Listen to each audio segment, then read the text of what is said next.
estamos con Cachito Herrera ante los temas que estamos viendo pasar y lo que está ocurriendo en este instante en el país. Lo que está marcando la agenda desde hace 6 días, bueno, más de 6 días, pero intensamente, es el relacionado al narcotráfico. Un hombre de 32 años le ha dado la vuelta a la policía, al país, y ha hecho mucho más visible los errores que tenemos y quiénes están metidos. Tienes mucha razón, querido Gonzalito. En realidad son ya varios meses. Varios meses. Desde mayo empezó esto con el narcovuelo, la media tonelada que despegó de Viru y aterrizó en Barajas, pasó por las narcoavionetas, el narcocisterna, las 17 toneladas investigadas por Europol, las 10 toneladas denunciadas inicialmente por Paraguay. Esto es increíble, esto no se había visto. Media tonelada por Viru de cocaína. Así es. Entonces, el narcotráfico no es nuevo en el país, y esto es bueno señalarlo ahora. Desde la era democrática, todos los gobiernos han tenido problemas de narcotráfico. Oso Chavarría y los narcovínculos en la época del MIR, el narcoavión y Barbas Chocas en la época del MNR, Marco Marino Diodato en la época de la ADN. Claro, el yerno de Banzer. Pues. Entonces, todos los gobiernos han tenido, pero no de tan... Huanchaca, el MNR. Exactamente, no tan sucesivamente como está ocurriendo ahora, desde mayo, como decía hace un momento, hasta ahora, donde se conoce de que uno de los principales capos del narcotráfico, se dice que ahora es el top 10, o está dentro de los top 10 de la Interpol, el señor Sebastián Marcet, y entonces estalló esto en las manos del gobierno. Porque si hay un detalle... Perdón, un paréntesis. Nos hemos escandalizado con Maximiliano Dávila, que pedían $5 millones por su captura. Y se quedó ahí. Y ahora aparece un hombre más joven. Pero adelante, por favor. Esto comienza con una cosa tremendamente sui generis, ¿no? O sea, él estaba por ser atrapado el sábado anterior en una operación comandada por la Policía Antidrogas de nuestro país. Una hora antes le soplan que ya estaban por atraparlo, escapa, burla el operativo antidrogas y comienza toda esta telenovela que la estamos acompañando durante estos 6 días. Entonces, ese es el primer dato tremendamente decidor de los niveles de protección que tienen los narcotraficantes en el país. Que alguien le llamó, le dijo, te están por capturar, así que por favor, escápate. Él dice que ha sido el director de la FELGENE, ¿no? Sí. Otro dato no menos importante, y es que el ministro de Gobierno dice que recibió la información sobre Marcet en junio de este año, sí, y las autoridades policiales, políticas, ahora Interpol, dicen que la información se conoció en febrero de este año. Mira, el viceministro de Defensa Social en este momento está en Asunción del Paraguay, tratando de arreglar este intríngulis, porque si vuelve con la historia de que sí, efectivamente, le transmitieron a los efectivos policiales en febrero de este año, no solamente de Sebastián Marcet, sino de un pez gordo del narcotráfico brasileño y otro pez gordo paraguayo, la cosa está tremenda. O sea, si ya sabíamos la información y no hicimos nada, lo que se dice es precisamente que el gobierno estaría protegiendo al narcotráfico. Y entonces, Gonzalo, amigos del programa, surge la inquietud de por qué el presidente guarda tanto silencio. ¿Será que se va a referir a este tema en su discurso del 6 de agosto? ¿Será que lo va a hacer? ¿Será que va a producir cambios sustanciales en la política de lucha antidrogas y en quienes manejan la política antidrogas? Se habla de una especie se está especulando de un cambio de gabinete hasta el 6 de agosto. Así es, que tendría que hacerlo. Y el ministro de Gobierno podría dejar de ser ministro de Gobierno. Porque, bueno, yo me ratifico en lo que dije en la conversación con Maggie, con Abel y contigo.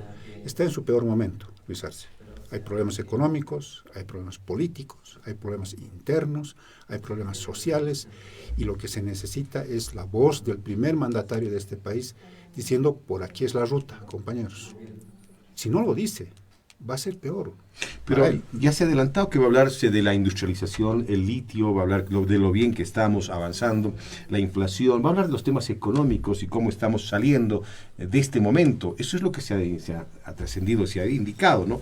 Pero parece que de estos temas no se va a decir nada. Es una pena, es lamentable, porque eso va a dar cuenta de que el gobierno está en su propio metaverso, ¿no? Como se decía antes, creen que están en el país de las maravillas. No, ahora parece que está en su propio mundo paralelo, sin tomar en cuenta la realidad. Las cosas suben todos los días. La roba de cebolla costaba 40 bolivianos, ahora cuesta 80 bolivianos. La papa subió también, el tomate, el pollo. Otra vez el pollo. Otra vez el pollo. Dicen que hay estabilidad de precios en las propagandas que escuchamos recurrentemente, y no es verdad. Dicen que estamos con inflación más baja en el continente, y tampoco es verdad. Decir estas cosas a la población, que nosotros periodistas digamos lo que estás comentando y lo que estás diciendo, Edwin, ¿es malo? ¿Le hacemos daño a la sociedad? ¿Especulamos, las alertamos, metemos cizaña? ¿Cómo debería recibir estos datos que le venimos dando a la población siempre? Con responsabilidad de parte del poder. El poder tiene que asumir la crítica como una señal de que las cosas quizás no se están haciendo bien o quizás se están transmitiendo mal en relación a las políticas públicas que llevan adelante. Y la crítica que hacemos los periodistas, los medios, que no tenemos ninguna condicionante que nos haga decir una cosa u otra cosa, dicho de otra manera, somos independientes y decimos lo que estamos viendo. Lo que estamos viendo, entonces creo que ayuda. Por eso esta insistencia de que el presidente tiene que decirle algo grande, algo estructural al país este 6 de agosto. Está llegando maltrecho al cumpleaños 198 de nuestro país y tiene que trazar una nueva ruta de cara al bicentenario, porque él se ha puesto como hito el bicentenario de la República y por tanto tiene que decirle por dónde vamos a transitar estos 2 próximos años. ¿Qué situación más difícil? Porque si le va mal al gobierno, nos va mal a los bolivianos. La imagen que tenemos fuera del país es terrible. Salir con nuestro pasaporte a las fronteras ya es ser observado, mirado, aislado porque es boliviano, hay que tener ojo porque ellos se vienen desde el aeropuerto con cocaína, entran en sus zapatillas, en todo. Y a propósito de zapatillas, a ver, quiero que vayamos a esta imagen. Esta imagen hoy día se mostró, vamos por favor Wilmer con esta imagen que tenemos acá en pantalla. Esta imagen se mostró hoy día.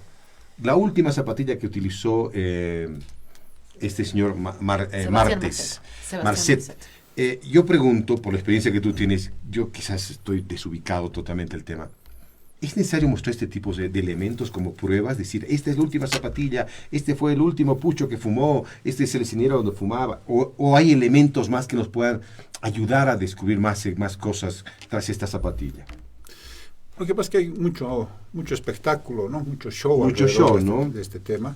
Y es casi intuitivo, porque no están pudiendo dar con el fondo del asunto, ¿no? Nos están distrayendo con la incautación de la casa, del vehículo, de la zapatilla, de cualquier otra indumentaria, pero en el fondo, por ejemplo, nos está diciendo hasta dónde penetró.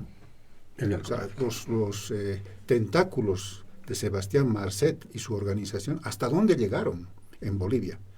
Por lo menos se sabe o se intuye que ha penetrado a la fuerza de lucha contra el narcotráfico, porque alguien de ahí le ha soplado para que escape el sábado pasado.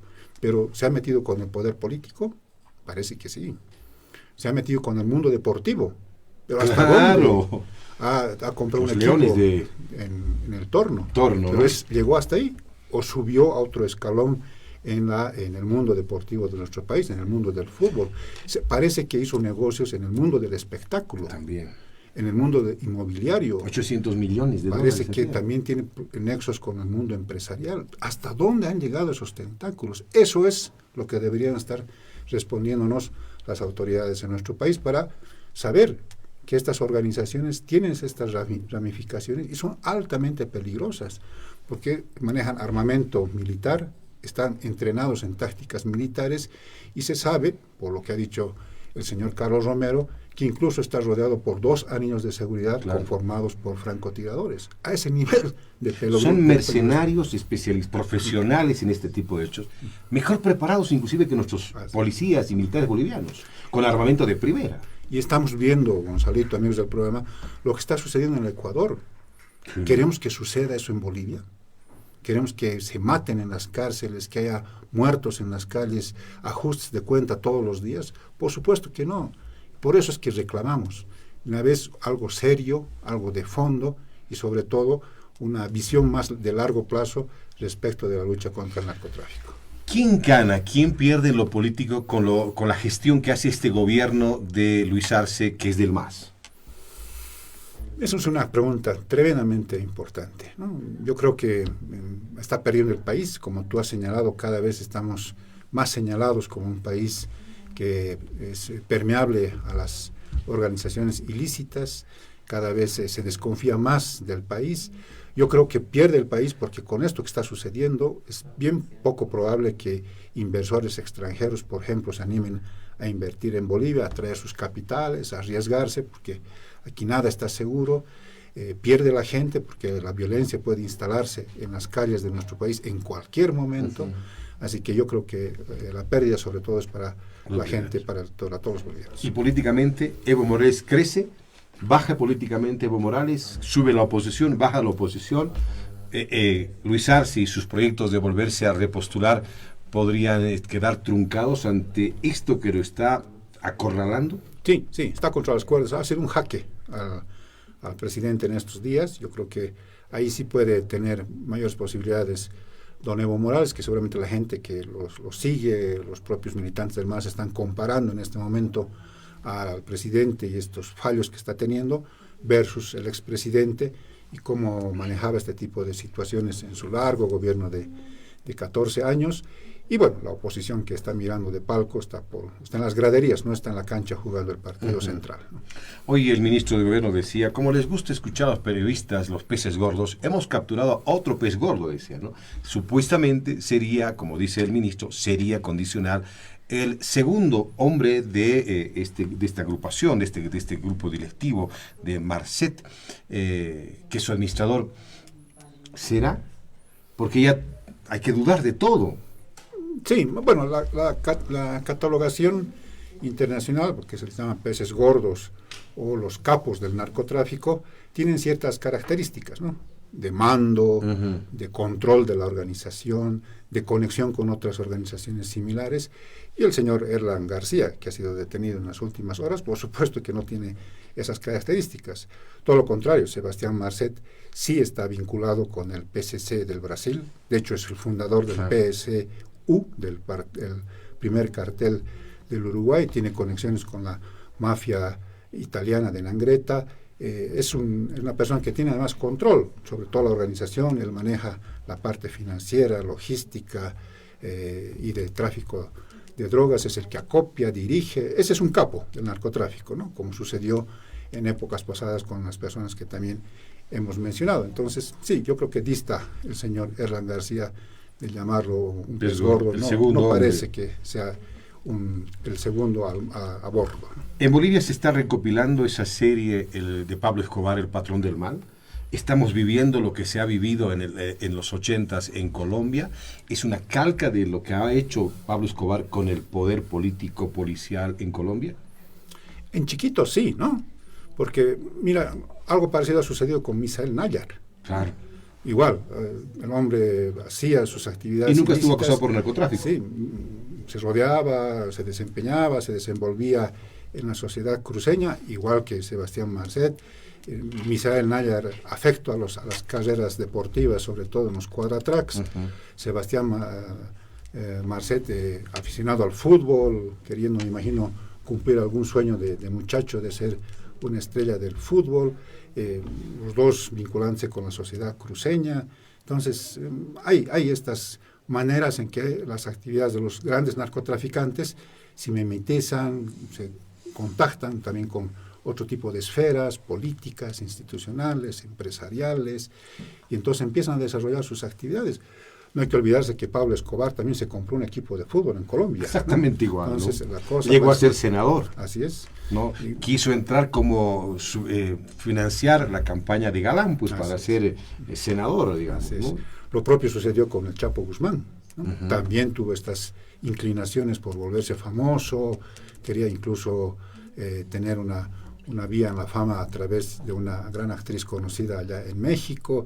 Entonces tienen estas inclinaciones, ¿no? Parece que es una especie de que se cautivan por tanto poder que manejan, tanto dinero, tanta influencia, que en algún momento también se extravían. Eso también cautiva a los niños y a los jóvenes. Recuerda que dijeron a unos niños, una niña en el Alto, yo quiero ser narcotraficante. Así es. Hay ejemplos que estamos mostrándolos y que se nos viene de acá adelante, y con esta pregunta te termino, Cacho.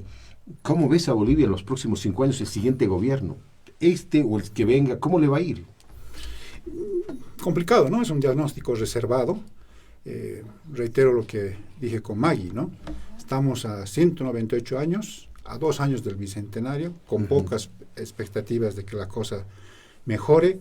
Estamos a poco de cumplir 20 años del MAS ejerciendo el poder, y todos esos contenidos de transformación se han vaciado, ya no existen esos contenidos, y estamos ahora ante quizás el agotamiento ya pleno del proyecto estatal que representó el MAS en el 2005-2006, y entonces yo creo que estamos con la posibilidad también de hacer una cosa nueva. Va a depender mucho de la gente, de los liderazgos nuevos que surjan en este tiempo, para que renazca la esperanza. De lo contrario, vamos a seguir en esta época oscura en la que estamos por el momento. La de Yapita. ¿Qué debe ser la prensa? ¿Qué debe ser el periodismo, los medios de comunicación, que son dos instancias, si bien van juntas, pero son distintas? Yo creo que es reflexionar, informar y reflexionar. Informar como lo que hacemos todos los días. Yo creo que en eso estamos esmerándonos. Encontrados y otros medios de comunicación lo están haciendo bien, pese a al cierre de Página 7, que ha sido una noticia tremendamente lamentable. Pero tenemos que seguir informando y reflexionar, orientar.